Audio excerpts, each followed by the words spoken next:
नमस्कार साथियों, आप सभी का स्वागत है। देखिए, आज हम जो है बात करेंगे कबीर ग्रंथावली को लेके। और कबीर ग्रंथावली में साखी के जो प्रथम 5 अंग हैं, उन पांचों अंगों में से अपन जो है आज बात करेंगे 11वें पद से लेके जो अपना मैं बता दूं इसमें कौन सा वाला अंग जो है अपन पढ़ रहे हैं। इसमें जो अपना रहेगा गुरुदेव गुरुदेव का अंग। गुरुदेव का जो अंग है उसमें अपन जो है पढ़ चुके हैं, 10वें पद तक अपन पढ़ चुके हैं।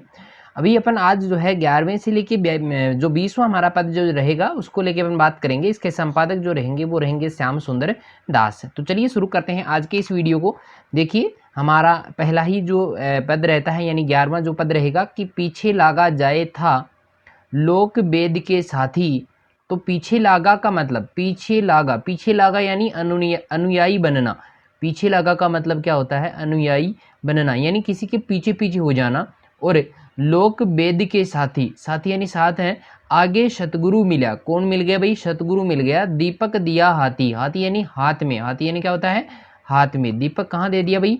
हाथ में दे दिया। ठीक है, चलिए ज्ञान रूपी दीपक की बात यहाँ पर की गई है। चलिए अगला पद जो रहेगा कि दीपक दिया तेल भरी बाती दई अघट। अघट का मतलब होता है कभी न घटने वाला। अघट, घट यानी घटना और अघट यानी कभी न घटने वाला। ठीक है, और पूरा किया बिसाहुणा। बिसाहुणा का मतलब होता है व्यापार, व्यापार या उद्योग धंधा अपन कह सकते हैं, तो वो होगा बिसाहुणा। बहुरी न आवे हट। हट का मतलब होता है हाट। हट का मतलब क्या होता है? हाट। आपको पता होगा दिल्ली वगैरह में हाट बाजार लगा करते हैं, सप्ताह में एक दिन लगता है। ठीक है, चलिए आगे बात करते हैं इसके भावार्थ को लेके। तो पहला जो पद रहता है कि पीछे लागा जाए था लोक वेद के साथी। तो कबीरदास जी यहाँ पर क्या कहते हैं कि मैं लोकाचार और वेदाचार का अंधानुकरण करने वाला, यानी मैं क्या कर रहा हूँ? लोक यानी संसार के आचरण को साथ में लेके चल रहा हूँ, और वेदों का जो ज्ञान है उसका जो अंधानुकरण हो रहा है, उस अज्ञान के अंधकार में समाता जा रहा था। यानी इस सांसारिक मोहमाया में जो था मैं फंसता जा रहा था। किंतु देखो क्या हुआ कि आगे सतगुरु मिला। तो आगे क्या होता है देखो, किंतु सतगुरु के मिलने से ज्ञान रूपी दीपक मुझे प्राप्त हो गया। दीपक दिया हाथी, ज्ञान रूपी दीपक मुझे प्राप्त हो गया। और सच्चे ज्ञान के अभाव में मनुष्य जो है वो सांसारिक मोहमाया में फंसा रहता है। ठीक है, तो इन सब से जो है वो सतगुरु, यानी मैं यहाँ पर सीधे तौर पे बात करूँ तो सतगुरु की यहाँ पर जो है महिमा का बखान जो है वो कवि ने यहाँ पर किया है। ठीक है, चलिए आगे बात करते हैं कि दीपक दिया तेल भरी बाती दई अघटे। तो गुरु ने देखो भक्त रूपी तेल से, भक्त को जो है भक्ति रूपी तेल से भरा हुआ साखी रूपी दीपक। देखो यहाँ पर साखियों की बात की गई है। साखी जो है जो है गुरु ने जो है साखी को जो है अपने शिष्य को दिया है।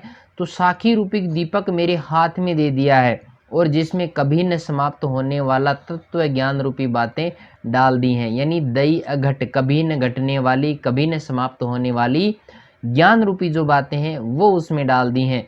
और देखो क्या होता है कि पूरा किया बिसाहुणा बहुरी न आवे हट। इस प्रकार मनुष्य जीवन प्राप्त कर संसार में जो कुछ परम तत्व की प्राप्ति रूपी व्यापार था, यानी ये जो परम तत्व यानी परमात्मा की प्राप्ति का जो व्यापार था वो मैंने पूरा कर लिया है, उसको मैंने प्राप्त कर लिया है। और अब संसार रूपी बाजार में आत्मा को बार बार नहीं आना होगा। यानी ये जो सांसारिकता का जो भाव था, जन्म मरण से जो है यहाँ पर मुक्त होने की बात जो है वो कवि ने की है कि जन्म मरण से जो है मेरी मुक्ति हो चुकी है। मुझे, मेरी आत्मा को बार बार इस संसार जो मोह माया से भरा हुआ है उसमें बार बार आने की आवश्यकता नहीं रहेगी। तो यहाँ पर एक विशेष बात रही है, वो रही है परम्परित रूपक की, और वो रहेगा इसमें। ठीक है, दूसरे वाले पद में कौन सा रहेगा? परम्परित रूपक। ठीक है, चलिए आगे बात करते हैं। अगला हमारा जो पद रहेगा कि ज्ञान प्रकाशा गुरु मिला।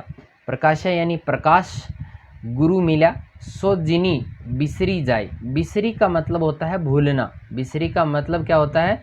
भूलना होता है। जाई जब गोविंद कृपा करी, जब किसने कृपा की? गोविंद ने, ईश्वर ने। तब गुरु मिलिया आई। तब कौन मिल गया भाई? गुरु मिल गया। ठीक है, कबीर गुरु गरबा मिला।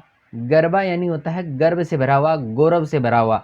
रली गया, रली गया का मतलब है जैसे मारवाड़ी में होता है ना, रड़ गया, मिल गया, तो यहाँ पर हो जाएगा इसका मिल गया। ठीक है, आटे लूणा। आटे, आटे यानी आटा, और लूण यानी नमक होता है। लूण यानी क्या होता है? नमक होता है। जाति पाति कुल सब मिटे, नाम धरोगे कृपा। धरोगे यानी रखना होता है, धरना यानी रखना होता है, नाव यानी होता है नाम। नाव यानी क्या होता है?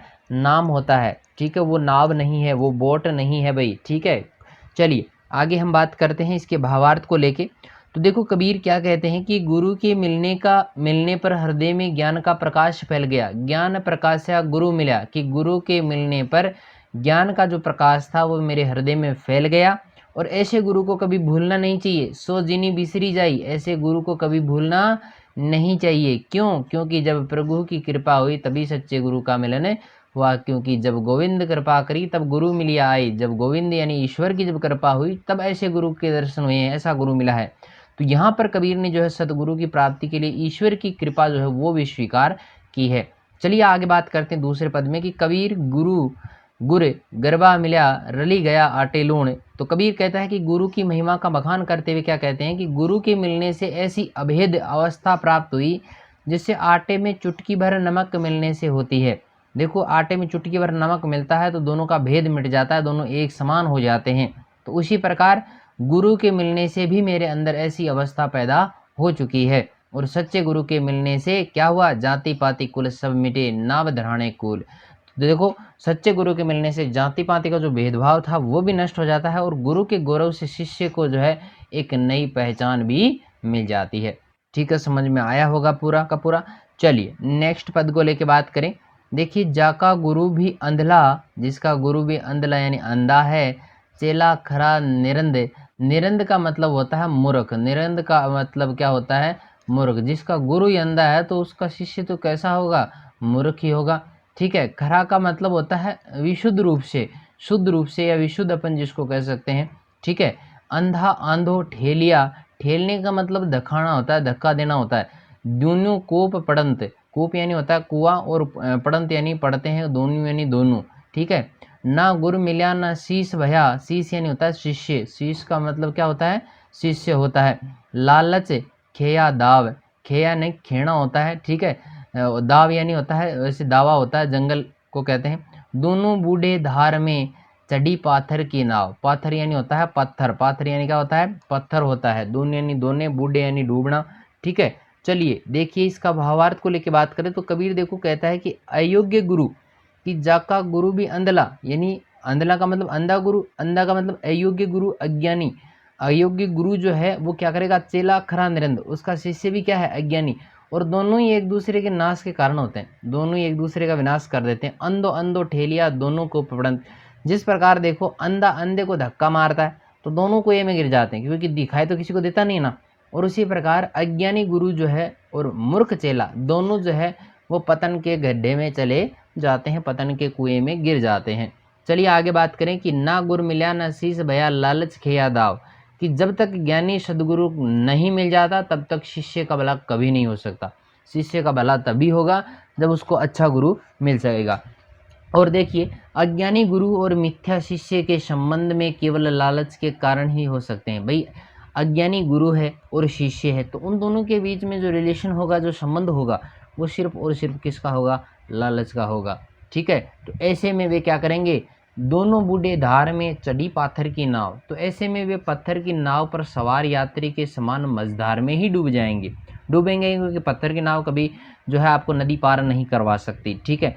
विशेष की बात करें तो यहाँ पर अंधा में जो है साध्यावसान गौणी लक्षणा शब्द शक्ति का प्रयोग यहाँ पर किया गया है, यानी लक्षणा शब्द शक्ति यहाँ पर रहेगी। शब्द शक्तियों की बात अपन जो है नए वीडियो में करेंगे आगे। सारी की सारी मैंने पहले ही आपको बता रखा है कि पूरे के वीडियोज़ जो हैं सेकंड ग्रेड के हिंदी के पूरे वीडियोज़ आपको यहाँ पर मिल जाएंगे, वो भी निःशुल्क रूप से आपको मिलेंगे और एक एक चीज़ आपको लिखित रूप में जो है यहाँ पर प्रोवाइड करवाई जाएगी, ये हमारा आपसे वादा है। तो चलिए आगे चलते हैं, अगले वाले जो पद हैं उनको लेके बात करते हैं कि 64 दीवा जोड़ी करी, 64 यानी 64 होते हैं भाई, दीवा यानी दीपक, 14 चंदा माही, तीही घड़ी किसको चानणु, चानणु यानी उजाला चमक उत्पन्न होना, जी है घड़ी गोविंद नाही, गोविंद का मतलब होता है यहाँ पर ईश्वर है, गोविंद का मतलब क्या है? ईश्वर। नाही का मतलब है नहीं, नाही का मतलब क्या है यहाँ पे? नहीं है। निस, निस यानी रात्रि को कहते हैं निशा, है ना। अंधियारो कारणे 84 लख चंद, 84 यानी 84, 84 लख यानी होता है लाख, लख यानी क्या होता है? लाख। चंद यानी होता है चंद्रमा, चंद यानी क्या होता है? चंद्रमा होता है। अति आतुर उदय किया, उदय यानी होता है उदित, उदित उदय होना है ना। और तव दृष्टि, दृष्टि यानी होती है नज़र या दृष्टि जिसको कहते हैं दृष्टि या दृष्टि, नहीं मंद यानी बिल्कुल धीमी होना। तो चलिए इसके भावार्थ को लेकर बात करें तो कबीर देखो कहते हैं कि चाहे कोई 64 दीपक जलाए, 64 दीवा जोड़ करे, चाहे कोई 64 दीपक जलाए या 14 चंद्रमाओं से अपने अंतःकरण को प्रकाशित करे, 14 चंदा माही, चाहे 14 चंद्रमाओं से कोई अपने मन को जो है प्रकाशित करे, लेकिन ती ही घर किसको चाननो, जी ही घर गोविंद नहीं, इससे कभी भी सच्चा प्रकाश नहीं हो सकता। क्योंकि जिस घर में ईश्वर का निवास नहीं होता उस घर में कभी प्रकाश फैल ही नहीं सकता। जिस घर में ईश्वर निवास नहीं करते उस घर में उजाला कभी हो ही नहीं सकता। सच्चे ईश्वर भक्ति के बिना जो है जीवन हमेशा कैसा रहता है, अंधकारमय रहता है। तो देखो आगे देखिए दूसरे पद में कि निस अंधियारे कारणी 84 लाख चंद, कि जीव अपनी अज्ञानता के कारण 84 लाख योनियों में भटककर जो है इस दुर्लभ मानव योनि में वो जन्म लेता है, मनुष्य जाति जो है उसको प्राप्त होती है। यदि फिर भी अति आतुर उदय किया तो दृष्टि न मंद, यदि फिर भी अज्ञानता और माया में पड़कर आंखें नहीं खुलती हैं तो फिर उसे सिर्फ और सिर्फ मूर्ख ही कहा जाएगा, उसे समझदार अपन कभी नहीं कह सकते। ठीक है, समझ में आ गया होगा पूरा का पूरा। चलिए अपन अभी जो है 19वें और 20वें आज का जो अंतिम है उसको लेके बात करते हैं कि भली भई जो गुर मिल्या नहीं तर होती हानि, दीपक दृष्टि, दृष्टि यानी दृष्टि होती है देखने का नजरिया होता है। ठीक है, पतंग जू पड़ता पूरी जानी, कुछ भी ऐसा शब्द नहीं है जो आपके समझ में नहीं आए, पूरे के पूरे जो है यहाँ पे समझने लायक है। कि माया दीपक नर पतंग है, तो यहाँ पे थोड़ा सा रूपक शब्द का प्रयोग हुआ है कि माया रूपी दीपक है, नर रूपी पतंगा है, भरमी भरमी इवे यानी इसमें ही पढ़ते यानी पढ़ते हैं। कहे कबीर गुर ज्ञान, ज्ञान का मतलब यहाँ पर ये वाला ज्ञान है भाई। ठीक है, थे एक आध उपरंत, उपरंत का मतलब होता है उद्धार होना, उपरंत का मतलब क्या होता है, उद्धार होना। ठीक है, चलिए भावार्थ को लेकर बात करें तो कबीर देखो कहते हैं कि भली भई जो गुरु मिला नहीं तर होती हानि, अच्छा हुआ कि सदगुरु मिल गए, अन्यथा ऐसा भारी अनिष्ट होता जैसे कीट को होता है। क्या होता है कि दीपक दृष्टि पतंग जू, कि दीपक को देखकर जो पतंगा है क्या करता है, दीपक दृष्टि, दीपक को देखकर पतंगा जू, पतंगा जो होता है ना, पतंगे जो होते हैं ना दीपक के सामने आते हैं, बल्ब के सामने आते हैं, पड़ता पूरी जानी, तो वो क्या करता है अपनी भोग लिप्सा के कारण दीपक में जलकर मर जाता है। भाई अपनी उसको लगाव ज़्यादा किससे है, दीपक से है। पतंगे को लगाव दीपक से है, वो क्या करेगा, उसके मुँह में फंसेगा, दीपक के पास जाएगा और जाते ही वो जलकर मर जाएगा। ठीक है, चलिए आगे, माया दीपक नर पतंग भरमी भरमी इवे पड़े। तो कबीर कहते हैं कि सांसारिक मोह माया रूपी दीपक के समान है। भाई सांसारिक मोह माया जो है वो किसके समान है, सिर्फ एक दीपक के समान है जो उजाले के रूप में अपने को दिखती है, जिसमें मनुष्य रूपी जो पतंगा है वो बार बार आकर्षित होकर समाप्त हो जाता है। कि माया रूपी दीपक को देखकर नर रूपी जो पतंगा है वो बार बार उसकी तरफ आकर्षित होता है और उसके भ्रम में वो पड़ जाता है और उसके आकर्षण में अपने जीवन को समाप्त कर लेता है। कहे कबीर गुरु ज्ञान दे एक आध उपरंत, तो देखो एक आध व्यक्ति ही गुरु की कृपा से जो है सांसारिक मोह माया से जो है वो बच पाता है, बाकी तो सारे के सारे सांसारिक मोह माया में डूब जाते हैं। ठीक है, तो ऊपर वाले में जो है वो आपको उपमा अलंकार मिलेगा और नीचे वाले में मैंने पहले ही आपको बता दिया कि यहाँ पर आपको मिलेगा रूपक अलंकार। ठीक है, समझ में आ गई होगी पूरी बात। फिर भी आपके कोई समस्या हो तो आप मुझे कमेंट जरूर करें। ठीक है, कमेंट जरूर करना है। अगर कुछ समझ में नहीं आता है तो वीडियो अगर पसंद आता है तो लाइक ज़रूर करें, अपने दोस्तों के साथ वीडियोज़ को जो है शेयर भी करें। और अभी तक अगर आप मेरे यूट्यूब चैनल पर नए हैं तो सब्सक्राइब का जो बटन है उसको आप ज़रूर प्रेस करें, जिससे आने वाले वीडियोज़ जो हैं वो आपको सबसे पहले नज़र आएंगे। और पास में जो बेल आइकन जो दबा हुआ है, बेल आइकन जो है उसको भी आप दबा दें, ताकि जब भी वीडियो अपलोड किया जाए तुरंत आपके पास उसका नोटिफिकेशन आ जाए। तो चलिए आज के लिए इतना ही, मिलते हैं फिर एक नई वीडियो के साथ में, तब तक के लिए धन्यवाद।